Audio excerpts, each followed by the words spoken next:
विपक्ष पर पीएम का ताबड़तोड़ प्रहार। सूरत में बोले, आत्मनिर्भर अभियान का मजाक उड़ाते हैं देश के कुछ निराशावादी लोग।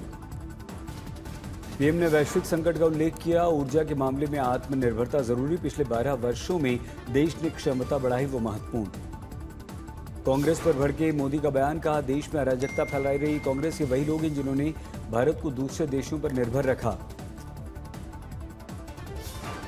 पीएम मोदी बोले, जहां जहां कांग्रेस का शासन वहां जनता त्रस्त, कांग्रेस की पर्ची अब नहीं चलाएगी जनता। यूपी के बलरामपुर में सीएम योगी का बयान, कहा मिट्टी में मिल गए माफिया, बेटी से छेड़छाड़ करने वालों को बख्शेंगे नहीं। बागी नेता ऋतुव्रत बनर्जी को बंगाल विधानसभा का नेता विपक्ष बनाए जाने के खिलाफ सोमवार को हाईकोर्ट जाएंगी ममता, स्पीकर के निर्णय को देंगी चुनौती। कोलकाता में ममता बनर्जी की बुलाई बैठक में पहुंचे सिर्फ लोकसभा के सांसद, 2 राज्यसभा के सांसद, 8 विधायक भी मौजूद। मदन मित्रा ने कहा, दीदी ही टीएमसी के अध्यक्ष। बैठक में ममता ने टीएमसी की सभी कमेटियों का पुनर्गठन किया। अभिषेक बनर्जी बने रहेंगे महासचिव, डेरेक ओब्रायन और डोला सिंह संयुक्त सचिव। बिहार विधान परिषद चुनाव के लिए बीजेपी ने 4 उम्मीदवारों का ऐलान किया। पवन सिंह, संजय बयूख, अनिल ठाकुर और शीला पंडित के नाम। एमएलसी चुनाव के लिए जेडीयू ने निशांत कुमार को बनाया प्रत्याशी। ललन प्रसाद, शिवरानी देवी और भारती मेहता समेत 3 उम्मीदवार। तमिलनाडु में बीजेपी को झटके पे झटका। अन्नामलाई के बाद प्रदेश पार्टी के उपाध्यक्ष के नागराज ने भी दिया इस्तीफा। बीजेपी राज्य सचिव सुमति वेंकटेश ने भी छोड़ी पार्टी। 8 जून को इंडिया गठबंधन की बैठक में हिस्सा लेगी टीएमसी, ममता और अभिषेक होंगे शामिल।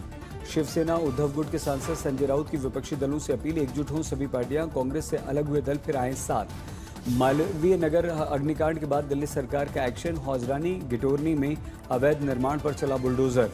दिल्ली के कई इलाकों में सीलिंग, वरिष्ठ अफसरों के साथ रेखा गुप्ता की बैठक, आदेश जारी। दिल्ली में फ्लोरिश एंड गेस्ट हाउस को एमसीडी ने सील किया। 3 जून को इसी होटल में 21 लोगों की हुई थी मौत। सीबीएसई ने दिल्ली पुलिस में दर्ज कराई शिकायत, 12वीं के रिजल्ट के बाद हमारे पोर्टल पर हमले हुए लेकिन कोई डेटा लीक नहीं हुआ। जेईई परीक्षा को लेकर शिक्षा मंत्रालय का बयान, परीक्षा परिणाम और अंक पूरी तरह सुरक्षित, डेटा में सेंध की खबर गलत। दुनिया में उथल पुथल के बीच भारत की अर्थव्यवस्था के लिए अच्छी खबर, वित्त वर्ष 2026 में जीडीपी विकास दर अनुमान से अधिक 7.7% की वृद्धि।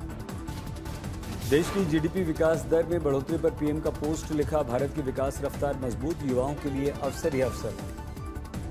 जीडीपी विकास दर में बढ़ोतरी के बाद बीजेपी ने राहुल को घेरा, कहा ताज़ा आंकड़े बता रहे हैं भारतीय अर्थव्यवस्था की शक्ति। राहुल ने कहा था आ रही है आर्थिक सुनामी।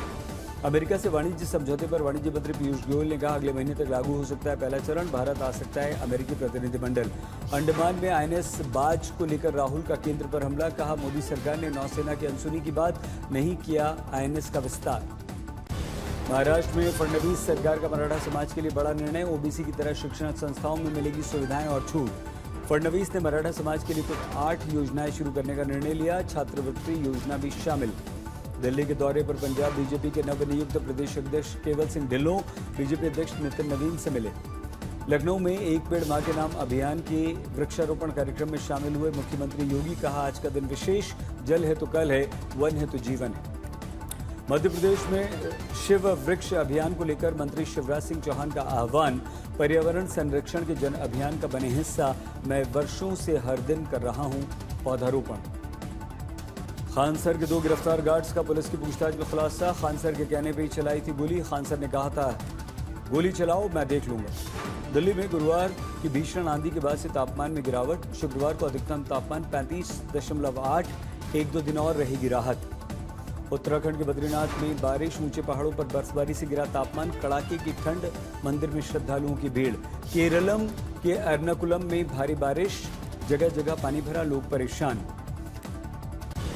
प्रयागराज में ऑपरेशन दहन के तहत कार्रवाई, 13 क्विंटल अवैध गांजा नष्ट किया गया। वाराणसी में बेकाबू थार ने 3 लोगों को मारी टक्कर। इस थार के मालिक के खिलाफ पुलिस ने एफआईआर दर्ज की, उसकी जांच शुरू। शाहजहांपुर में पत्नी ने प्रेमी के साथ मिलकर प्रेमी की हत्या कर दी, पुलिस ने दोनों को गिरफ्तार किया। बारामती में 2 गुटों में बहस के बाद गोलीबारी, पत्थरबाजी, इलाके में तनाव। दिल्ली के मालवीय नगर में संगठित कोबरा गैंग के ठिकाने पर पुलिस की बड़ी कार्रवाई, 2 गिरफ्तार।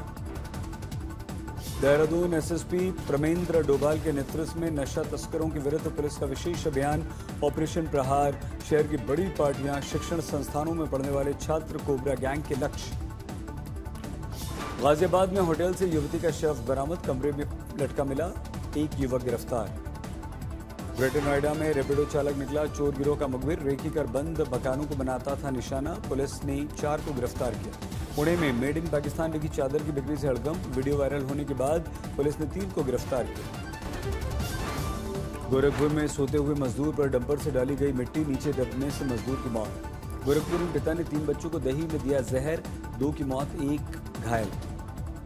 बक्सर की गुमटी रेलवे क्रॉसिंग पर 26 करोड़ 40 लाख रुपए की लागत से बना ओवरब्रिज का पिलर क्षतिग्रस्त हुआ, 96 घंटे में नहीं टिक सका पुल। दुनिया में उथल पुथल के बीच भारत की अर्थव्यवस्था के लिए अच्छी खबर, वित्त वर्ष 2026 में जीडीपी विकास दर अनुमान से कहीं अधिक 7.7% की वृद्धि। इंडिगो ने हांगकांग, शंघाई समेत 6 इंटरनेशनल रूट्स पर फ्लाइट्स को अस्थायी तौर पर बंद किया। बढ़ती लागत, कम मांग के चलते निर्णय से यात्रियों को खरीदने पड़ रहे हैं महंगे टिकट। हर घरेलू एलपीजी सिलेंडर की बिक्री पर कंपनियों के अंडर रिकवरी बढ़कर करीब 700 रुपए पहुंची। पिछले महीने कंपनियों को एक सिलेंडर की बिक्री पर 650 रुपए का घाटा हो रहा था। हमारे देश के कई राज्यों में एटीएम में नकदी कम होने पर बैंकर्स एसोसिएशन का अलर्ट, डीबीटी पाने वाले ग्रामीण छोटे शहरों के लोगों को परेशानी हो सकती है।